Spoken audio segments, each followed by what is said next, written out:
ओम शांति। अव्यक्त इशारे हैं 14/9/75। अकाल तख्त नशीन और महाकाल मूरत बन समेटने की शक्ति का प्रयोग करो।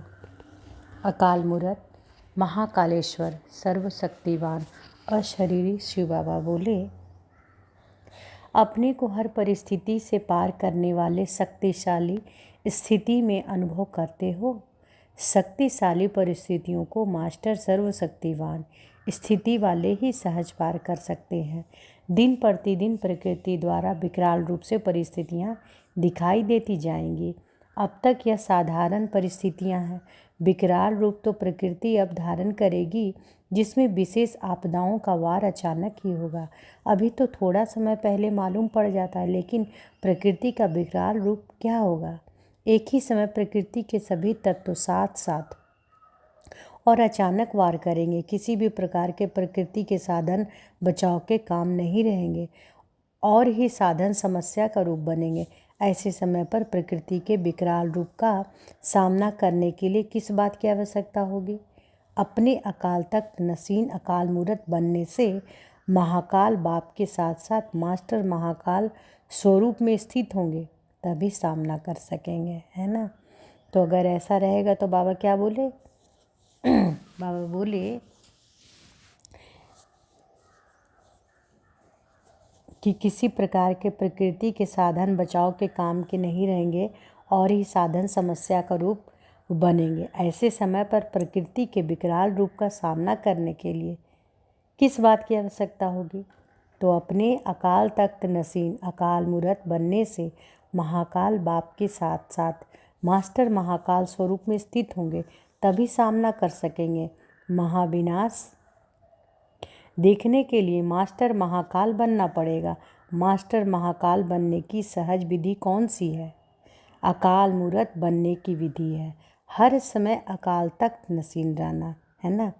तो बाबा क्या बोले कि महाविनाश देखने के लिए मास्टर महाकाल बनना पड़ेगा। मास्टर महाकाल बनने की सहज विधि कौन सी है? अकाल मूरत बनने की विधि है हर समय अकाल तख्त नसीन रहना। जरा सा भी देहबान होगा तो अकाले मृत्यु के समान अचानक के वार में हार खिला देगा।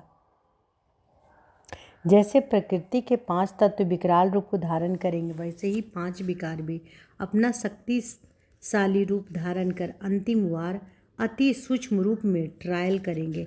अर्थात माया और प्रकृति दोनों ही अपना फुल फोर्स का अंतिम दांव लगाएंगे।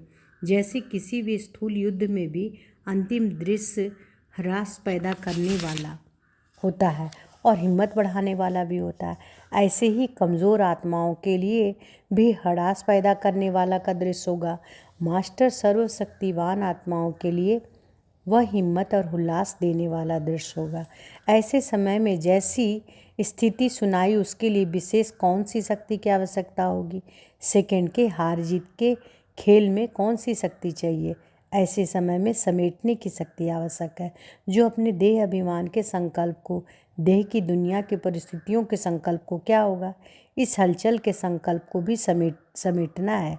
शरीर और शरीर के सर्व संपर्क की वस्तुओं को भी, वह अपनी आवश्यकताओं के साधनों की प्राप्ति के संकल्प को भी समेटना है। घर जाने के संकल्प के सिवाय अन्य किसी संकल्प का विस्तार न हो।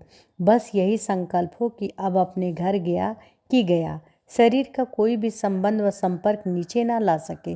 जैसे इस समय साक्षात्कार में जाने वाले साक्षात्कार के आधार पर अनुभव करते हैं कि मैं आत्मा इस आकाश तत्व से भी पार उड़ती हुई जा रही हूँ, ऐसे ही ज्ञानी एवं योगी आत्माएं ऐसा नहीं अनुभव करेगी। उस समय ट्रांस की मदद नहीं मिलेगी, ज्ञान और योग का आधार चाहिए।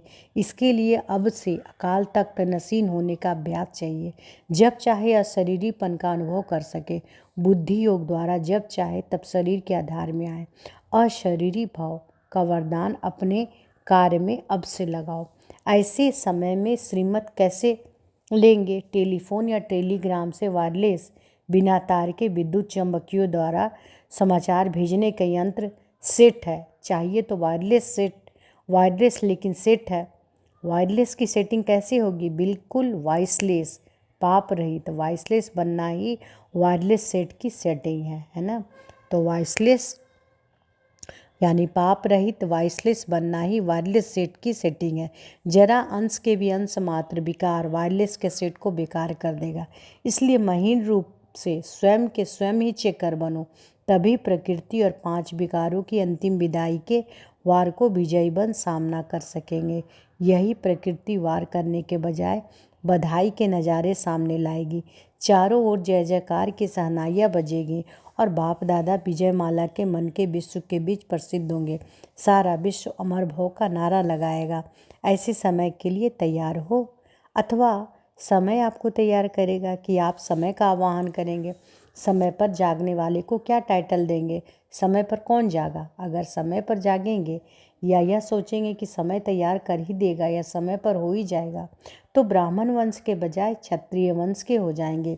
इसलिए यह आधार भी नहीं लेना है, समझा? प्रश्न करते हैं कि अब आगे क्या होने वाला है, विनाश होगा या नहीं होगा? विनाश ज्वाला प्रकट करने वाले इस हलचल में होंगे तो विनाश के निमित्त बनी हुई विनाशकारी आत्माओं के बने हुए प्लान में भी हलचल हो जाती है।